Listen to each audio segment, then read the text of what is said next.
अस्सलाम वालेकुम रहमतुल्लाह दोस्तों, welcome to my channel.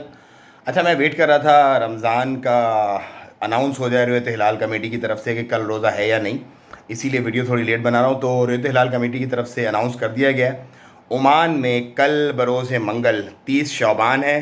First Ramzan नहीं है, कल रोज़ा नहीं है ओमान में। इंशाअल्लाह परसों ओमान में पहला रोज़ा होगा बरोज़ बुध, लेकिन सऊदी अरब में कल रोज़ा है पहला इंशाअल्लाह, ओमान में नहीं है।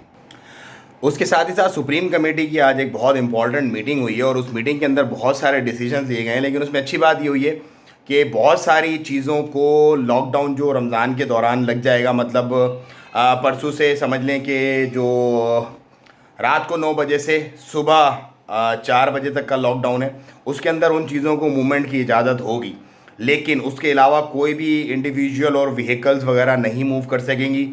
लेकिन अगर आपके पास एयरपोर्ट पे आपको भेजना है किसी को या छोड़ना है, तो एक इंडिविजुअल ड्राइवर वो टिकट ले करके उस पैसेंजर की साथ में जा सकता है, लेकिन सिर्फ एक ही बंदा, बहुत सारे लोग नहीं जा सकते।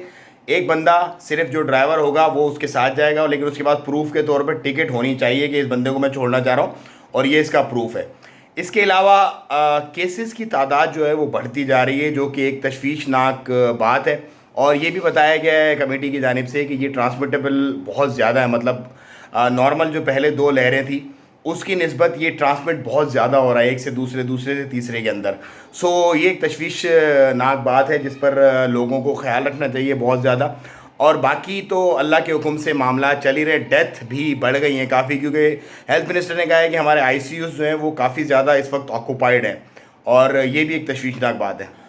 वीज़ाज़ भी जो हैं वो किसी किस्म के भी अभी नए इशू नहीं हो रहे, लेकिन अगर आपके पास वीज़ा इशू हुए हुए हैं ऑलरेडी तो आप उन पर ट्रैवल कर सकते हैं। ये एक बयानिया आया है आज मिनिस्ट्री की तरफ से, और इसको अथेंटिकेट किया है बहुत सारी जो सोर्सेज हैं उन्होंने, कि आपके पास जो भी वीज़ा इशू हुए हुए हैं ऑलरेडी और आपके पास वैलिड टिकट है तो आप ट्रैवल कर सकते हैं ओमान, कोई प्रॉब्लम नहीं है। और बाकी जो इंडिविजुअल पेरेंट, सिंगल पेरेंट आ रहे हैं अपने बच्चों के साथ, सपोज़ अगर आप माँ अकेली आ रही है, बाप अकेला आ रहा है 18 साल या उससे कम के बच्चों के साथ, तो उसको भी इंस्टीट्यूशनल क्वारंटाइन करने की ज़रूरत नहीं है।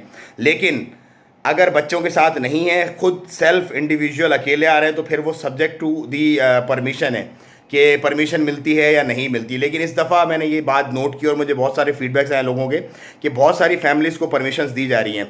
एक और बड़ी इंपॉर्टेंट बात मैं आप लोगों को बताना चाहूँगा, आपने जिसने भी बुकिंग अपनी करवानी है, जिसका प्लान है रमज़ान में आने का ओमान में, वो अपनी बुकिंग एडवांस में अभी से करवा ले। क्यों? क्योंकि वैट लगने वाला है और आपकी जो कोटेशंस होंगी, आपकी जो प्राइसेस होंगी वो हाइक कर जाएंगे, इंस्टीट्यूशनल क्वारंटाइन की भी और टिकट्स की भी। सो बस ये था आज की कुछ अपडेट्स। मुझे दें इजाज़त, दुआओं में याद रखें अपना और अपनों का बहुत ख्याल रखें। अस्सलाम वालेकुम रहमतुल्लाह।